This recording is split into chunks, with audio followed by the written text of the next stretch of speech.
What's up guys, Droid Motor X here, you're watching XDA TV. As the holidays approach, you're probably wondering what you should buy for the tech enthusiast or for the Android enthusiast. So today we're going to be taking a look at the DJI Phantom 2 Vision Plus. This won't be a full review because honestly this is the first drone I've ever used.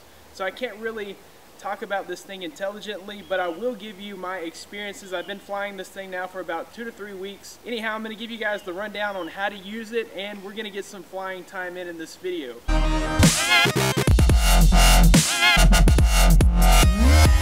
Okay, so first I'm going to give you guys a rundown of the DJI Phantom Vision Plus 2 controller. This is what you're going to use to control the flight of the DJI.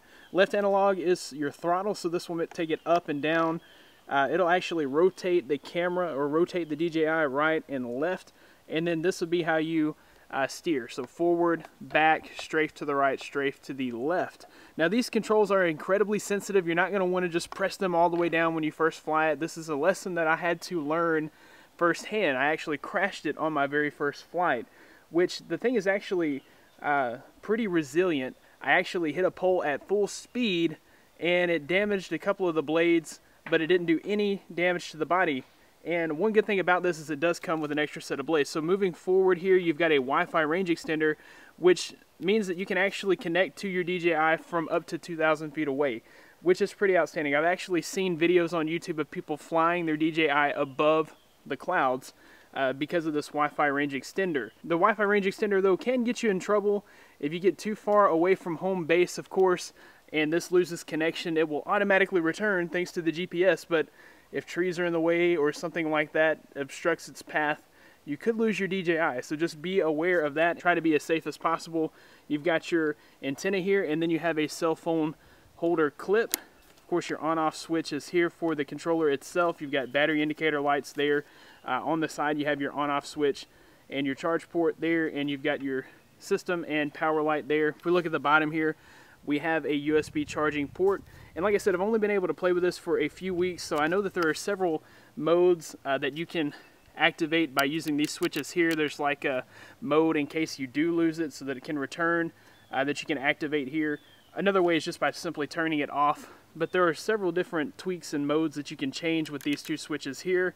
And then there is a little toggle switch here, and I'm not really sure what that's for because, like I said, I've only been able to fly it a handful of times.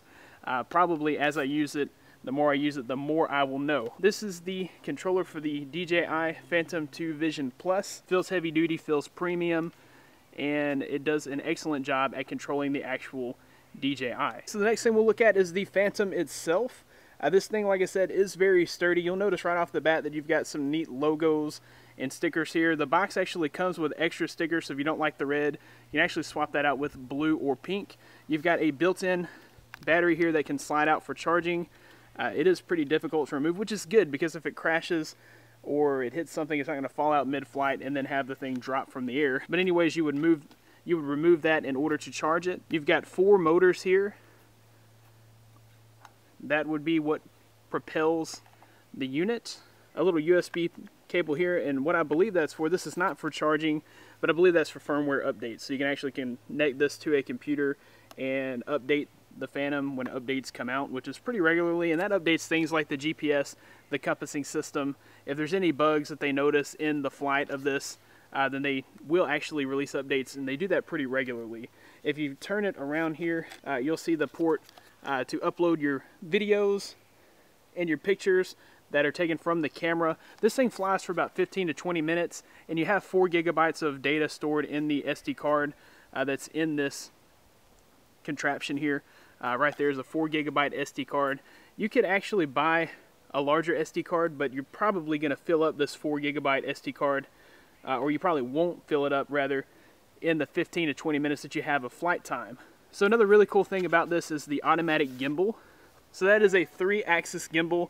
When this is powered on and the Phantom is moving around, that camera stays stable. So if I take off my gimbal clip, I'll kind of show you guys what I'm talking about. So it just kind of hangs loose, but once I power it on, you'll see that thing, you'll see the camera kind of come alive, and no matter how I turn it, it's going to stay sturdy, it'll stay stable, and you won't get a wonky, shaky camera. So like I said, I have limited knowledge of this thing. but I'll just kind of give you my experiences of flying it. So far I've had a lot of fun flying this. It has been incredibly easy to pick up and fly without having any experience. In fact, the reason that I crashed it the first time was simply because I got too comfortable with it. I mean, I picked it up. I had been a little nervous thinking, hey, it's going to be hard to fly, but as soon as I got my hands on the controllers and started flying, I was like, man, this is a breeze. I ended up going up about 300 feet in the air and 1,000 feet away from myself, and when I went to return it, I came in a little too fast and hit a pole. So anyways, guys, don't get too comfortable with this too quickly, but it is very, very easy to use, and it's awesome to use. It's a whole lot funner than I really expected it to be. Let's go ahead and fly this bad boy. Okay, so there is a method in how you turn on the DJI. You'll turn on the remote first, and then you will turn on the Wi-Fi range extender. Of course, make sure that you do have your battery charged. I'm on like a half charge now. Okay, in the DJI Phantom app, you'll just find that on the Play Store. It'll be pretty easy to find. Just search DJI Phantom, you'll find it. You can hit the camera button. That'll show you the camera on the phone. That'll show you the camera on the DJI Phantom. I don't have that part turned on yet. So on your phone, you also need to go into your Wi-Fi settings and connect to this Wi-Fi extender. So you go into settings, choose your Wi-Fi, and then it'll pop up there as the Phantom. So you'll choose that. That'll go ahead and connect. So it's actually an open access point. You don't have to put in a password or anything like that. So once you are connected, you'll set this down. You'll go actually turn on the Phantom itself. So to turn on the Phantom, you'll just do a quick press followed by a 2-second press of the power button. Okay, it'll make some noise and you'll know that it's on. Okay, from there, we'll just go ahead and open up the DJI application.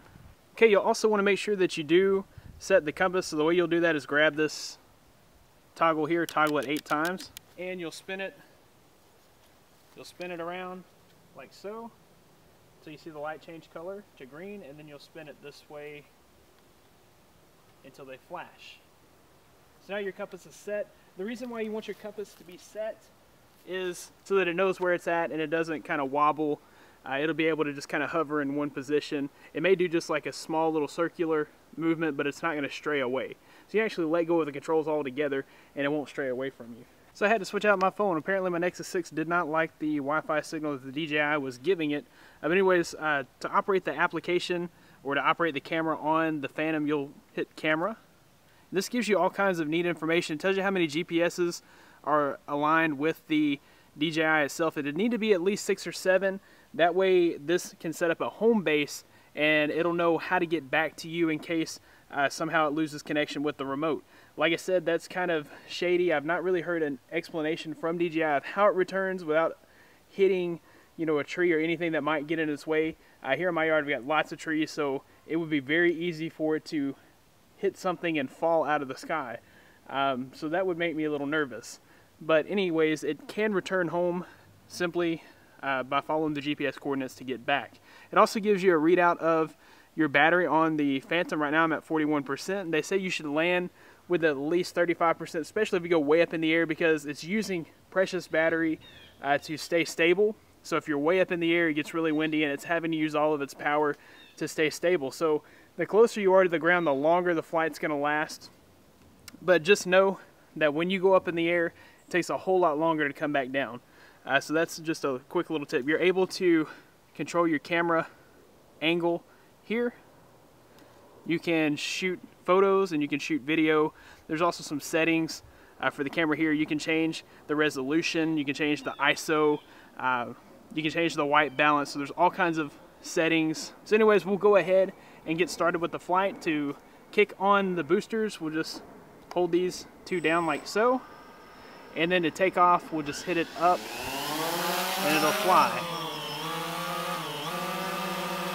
So we'll go ahead and fly this thing a little bit so you guys can see just how fluidly it moves. So I'm just going to barely press my controls here and it'll begin to fly. You can see how you'd get some really cool shots here because the camera's totally stable. So you'd be able to just kind of maneuver this camera and get some really cinematic shots.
anyways, guys, that's going to have to wrap it up for this video. I hope you have enjoyed it. If you did, be sure to click the like button, subscribe to the channel for more content like this in the future.